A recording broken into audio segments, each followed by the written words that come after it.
Hi, I'm Femi OK, and you're in the stream. And I'm Malika Bilal. Today, Beijing's hopes for a baby boom. And we're looking into why China is desperate for couples to get it on.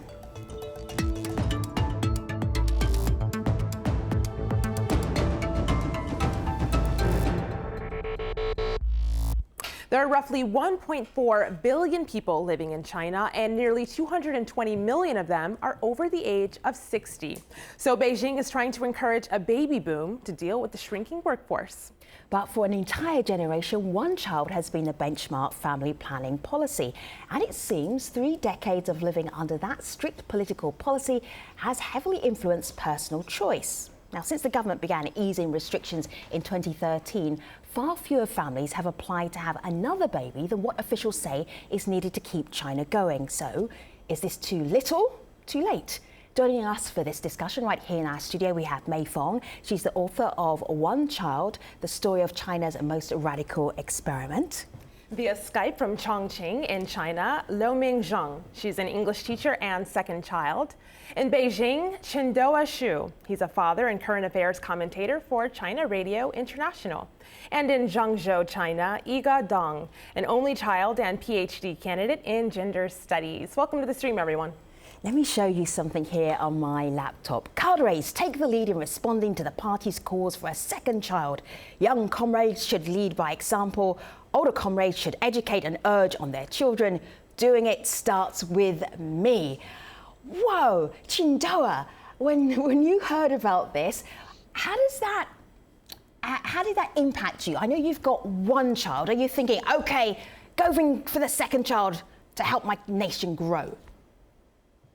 Well, we do realize that, for the couples who decided to have second child, they must be very brave, especially if they live in the, biggest cities like in Beijing, Shanghai, or Guangzhou, where living cost is really high. So that's it has a brave decision to have a second child.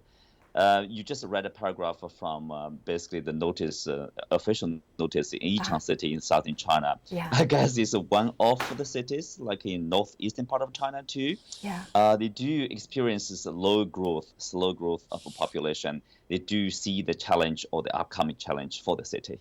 That's why they are in kind of a hurry to encourage people to have a second child. Do you go with this idea of it's brave to have a second child, May?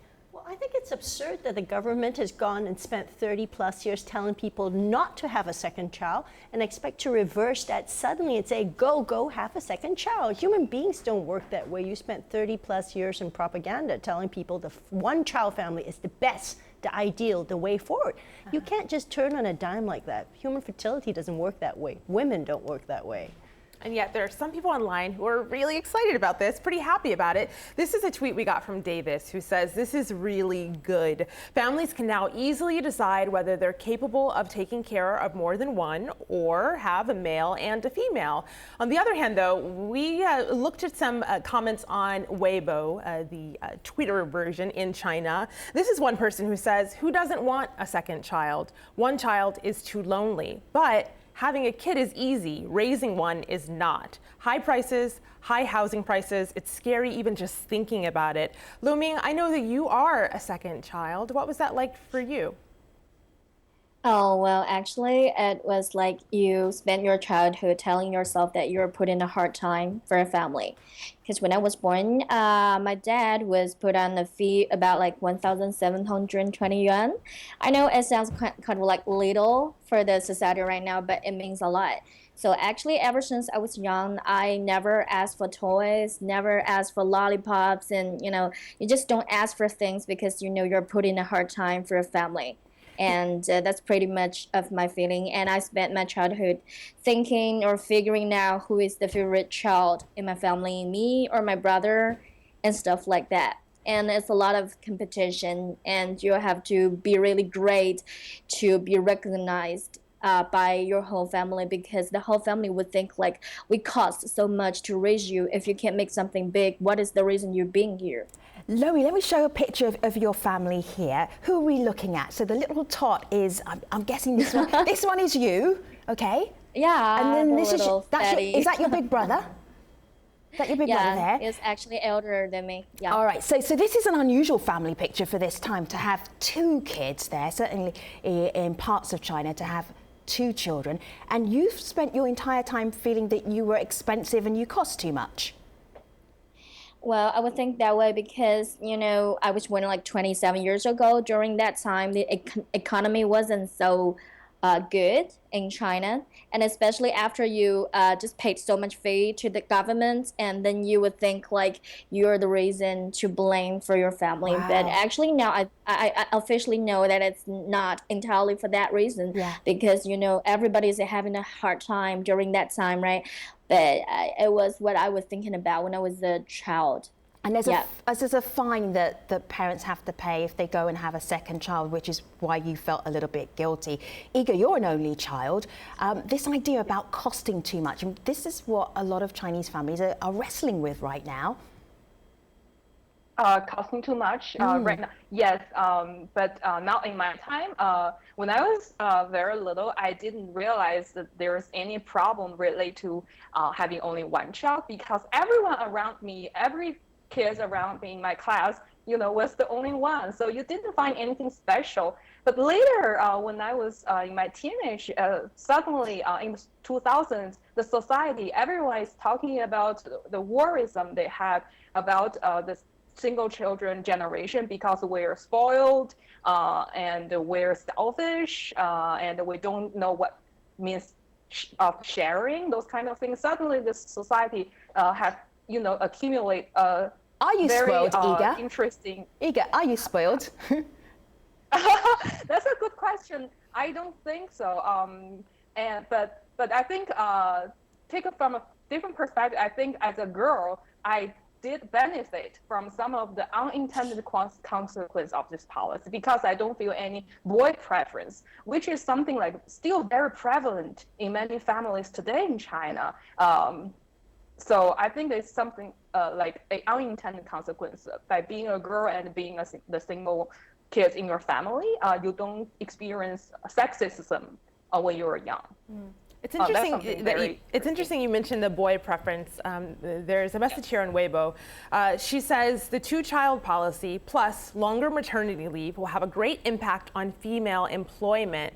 Couples will prefer to have boys. The gender imbalance will be getting more severe. Single men can't find wives, and these will all cause social instability. So, May, costs are one thing. Can you explain what career has to do with this? And she mentions employment. Well, I actually think she's wrong, because it was the one-child policy that caused a severe gender imbalance. If you look at the research on it, for example, when families have to choose just one and they have a preference for boys, then of course that one son is a boy, which is why China now has 30 million more men than women. So that's about the size of Canada. Even though sex selection was illegal or is illegal. Yes, it is illegal, but it was done because people, were hard pressed for their choices.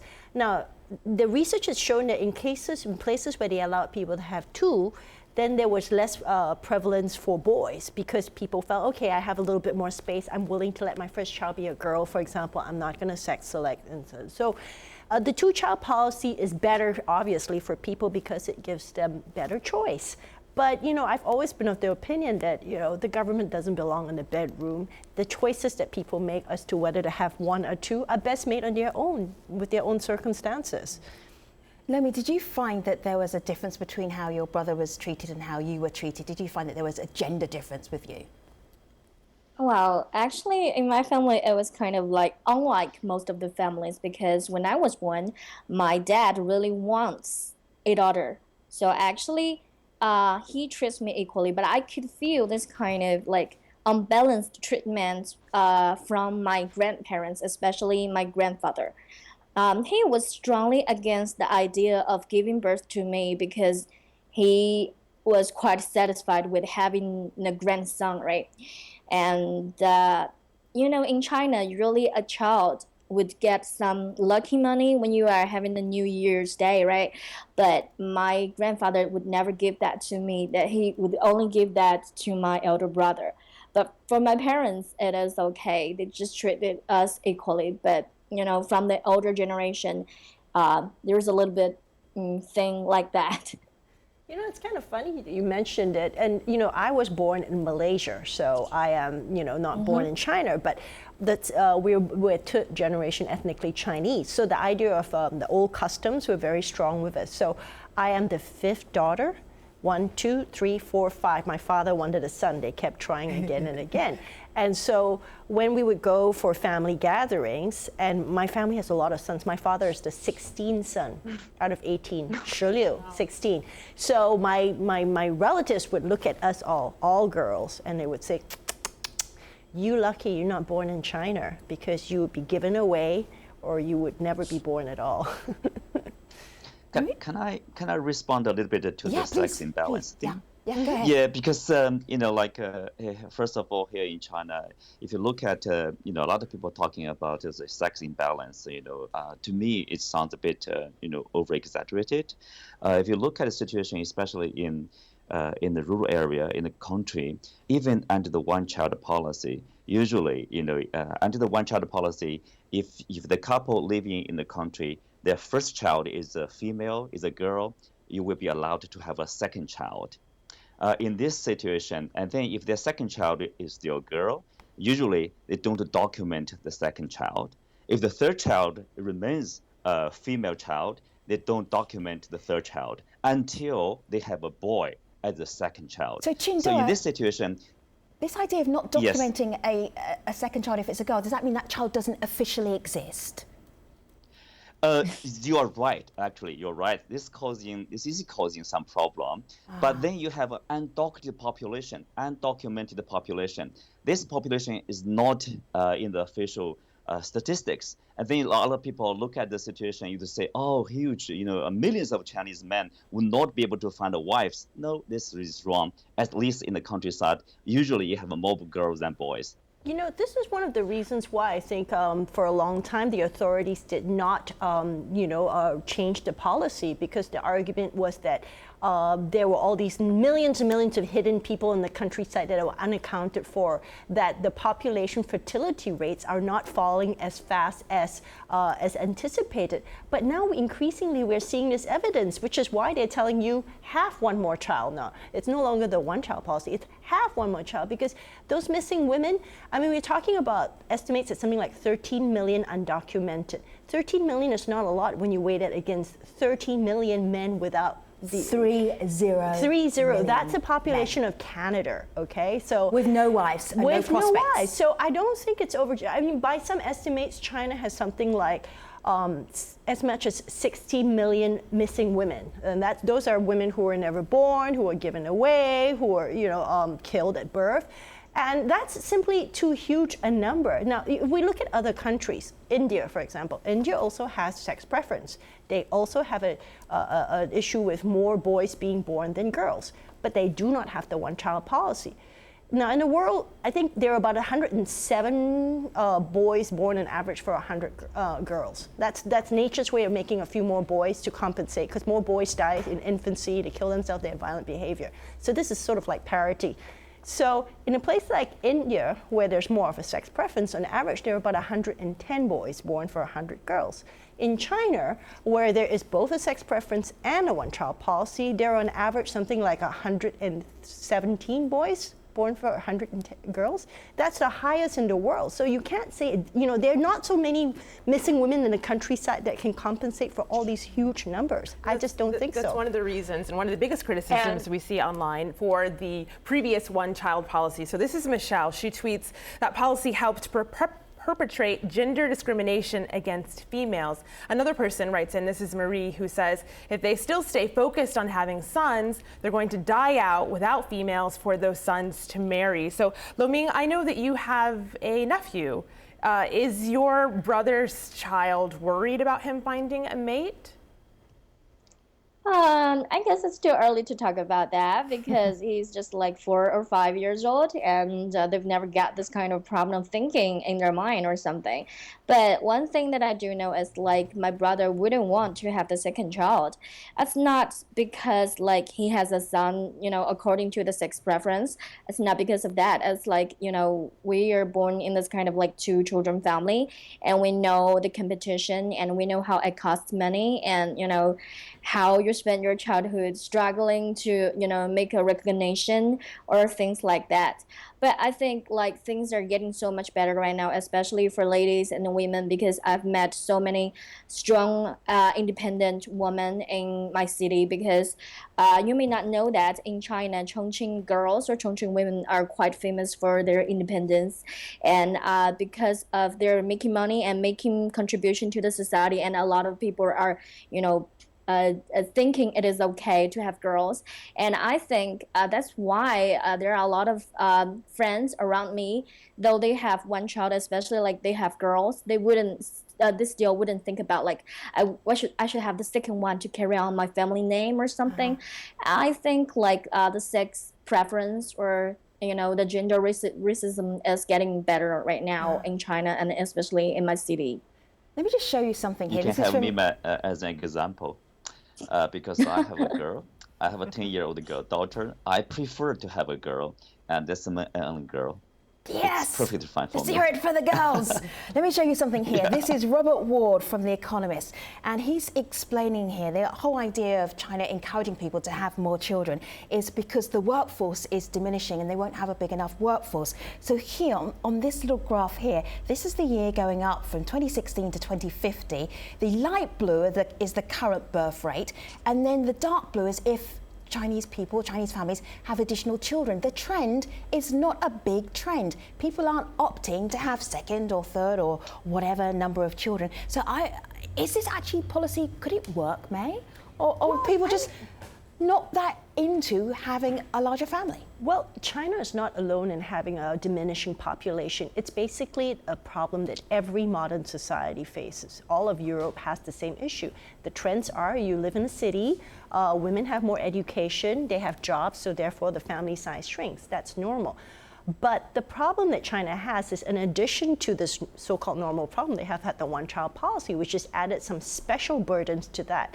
One of them being that it's accelerated the process. So Europe's societies, for example, have an aging population, when they have a much older population, younger population. That took something like 50 years. The one-child policy accelerated this process. So China has arrived here about in half the time. But it was deliberate. It was deliberate It was. China could cope with the number of people in the country. It was in a sense, but the argument that some demographers and sociologists argue is that the numbers would have fallen anyway without these severe consequences, such as the gender imbalance, that family size would have shrunk anyway. You give women education, you move people to the cities, those numbers would have fallen anyway. Maybe not so fast, but then you also wouldn't have all these side effects. So Ika, here's a suggestion from Weibo. This is Master Feng, who says, allowing a second child is great. It also suggests that the one-child policy is nonsense. What about the quote-unquote social maintenance fees before that people paid? Shouldn't the government use those fees now to support aging parents who've lost their only child? Is that something you can actually see happening? It sounds like a reasonable suggestion, but the first thing is nobody knows where the past fees that they collected really have gone, right? And also, I think talking about aging issues and the parent, it's not only about the parents who lost their single child, but the overall aging population in China is a huge problem. By 2015, 1/4 of the Chinese population would be people over 65. So we're talking about a huge burden of, taking care of the elderly, including those who lost their children. So I don't think that, birth control fines would suffice in that sense. And China is facing a huge challenge in providing not only, money support, but infrastructures and capable caregivers to solve this problem. You cannot count on the single child couples now, because they're going to have more children to take care of. And then they will have 4 parents. That's we call 4 to 1, 4 to 2 to 2 problem. One couple taking care of 6 people. So it's not going to work that way. I don't think so. I think there should be more advanced, better designed seniors service, but there's a long way to go. Let me show you. Let me show you some of the encouragement that's happening. We spotted this IKEA ad. What do you notice about the ad? Let me play it to you. 嘿，你知道吗？70%的父母认为让我们参与跟食物有关的活动很重要，但是只有40%的家长愿意这么做。All right, so we haven't rehearsed this ahead of time. Chindoa, what did you notice about that ad that was a little different? Well, obviously, like understanding an issue is one thing, but actually make. I've just lost Chindoa. It just froze there. What was different about this ad? What did you? Kids. 2 kids. Historically, all the ads in 2 China kids. only featured 1 kid. Whoa. But now 2.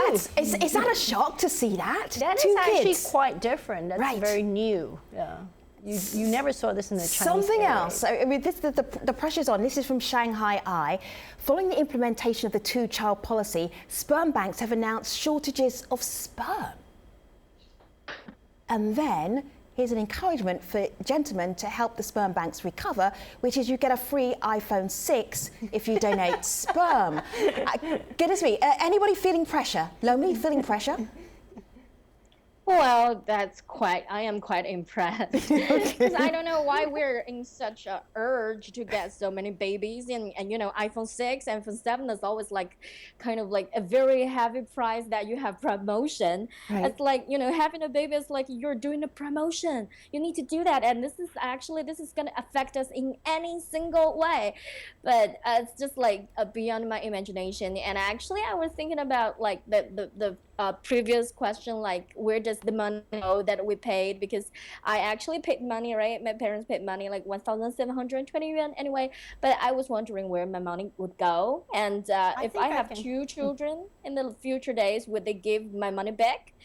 I think I can answer that question because in a research for my book, I spent a lot of time interviewing population planning officials and asking them where the money went. And there's also a lawyer in Hangzhou, Wu Youshui, who has been trying to get all these provinces to account for the money they collected and what they spent it on. Some of them have given him some numbers. I think this number came out to something like 2 or 3 billion, but really there's no way to prove it. But the problem is none of them have accounted for the way they spent it. And when I asked population planning officials, I said, where does this money go? They said, just running the office, buying office supplies, karaoke fees, eating out, entertaining. So basically, these fees go into the maintenance of the bureaucracy. And this is probably one reason why they haven't taken down the policy for so many years. It's just such a great source of revenue. So I have one last story I want to share with you, Chindoa. We have just about a minute so I can get your answer with this, but this is Zainab on Twitter. She says, my hairstylist in Islamabad, Pakistan was living here for more than 15 years and running Islamabad's most successful salon. She had 1 teenage son and a toddler daughter, and as China now allows 2 kids, she went back as she wanted her kids to grow up in their own country, and now she can do so without a fee or a fine. Do you see that happening more often? I do, at least in my own office, I do see I was kind of surprised to see at least 2 of them. Yeah, it froze again, so we'll never know what the surprise that Chindoa was going to share with us. But May, just very briefly, just in a thought, could this 2-child policy work? Well, I think you're going to have to give a lot more than iPhones to encourage people that have to raise a second child. The places where they've had some moderate success in raising the birth rates are places like the Scandinavian countries of France, but they offer a lot of things: free schooling, very highly subsidized childcare, childbirth, and all these things are very expensive. And China is not at that stage of the economy that to afford that. And setting aside the idea of political will, so until and when the Chinese government starts putting aside significant money and structural supports for that, I just don't see why people would want to change their thinking. May and Lomi and Chindoa and Iga, thank you very much for giving us your perspective on China's 2-child policy. We will watch with great interest, and thank you viewers for watching and for our online community for taking part in the show as well. We will see you online at #AJStream. Take care, everybody.